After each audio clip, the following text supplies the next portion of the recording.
There's no feeling more intense than starting over.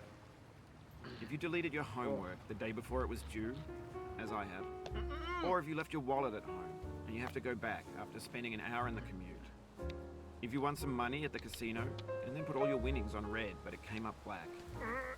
If you got your best shirt dry cleaned before a wedding and then immediately dropped food on it. If you won an argument with a friend and then later discovered that they just returned to their original view. Starting over is harder than starting up.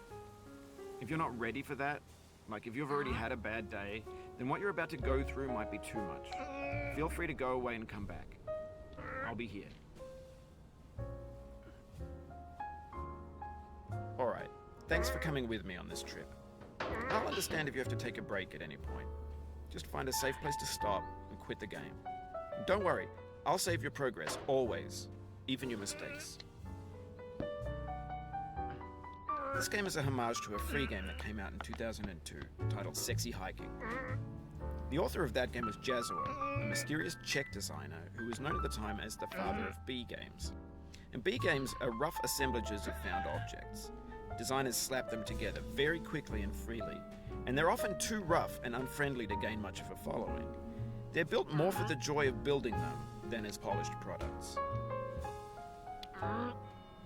In a certain way, Sexy Hiking is the perfect embodiment of a B game.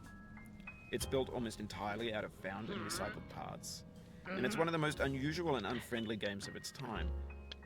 In it, your task is simply to drag yourself up a mountain with a hammer. And that act of climbing, in the digital world or in real life, has certain essential properties that give the game its flavor.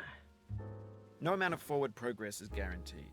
Some cliffs are too sheer or too slippery, and the player is constantly, unremittingly in danger of falling and losing everything. Anyway, when you start Sexy Hiking, you're standing next to this dead tree that blocks the way to the entire rest of the game. It might take you an hour to get over that tree, and a lot of people never got past it. You prod and you poke at it, exploring the limits of your reach and your strength, trying to find a way up and over. And there's a sense of truth in that lack of compromise. Most obstacles in video game worlds are fake. You can be completely confident in your ability to get through them once you have the correct method or the correct equipment or just by spending enough time.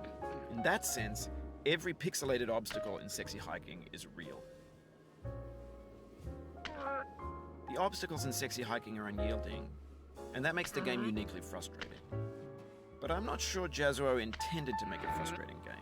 The frustration is just essential to the act of climbing, and it's authentic to the process of building a game about climbing. A funny thing happened to me as I was building this mountain. I'd have an idea for a new obstacle, and I'd build it, test it, and it would usually turn out to be unreasonably hard. But I couldn't bring myself to make it easier. It already felt like my inability to get past the new obstacle was my fault as a player rather than as a builder. Imaginary mountains build themselves from our efforts to climb them, and it's our repeated attempts to reach the summit that turns those mountains into something real.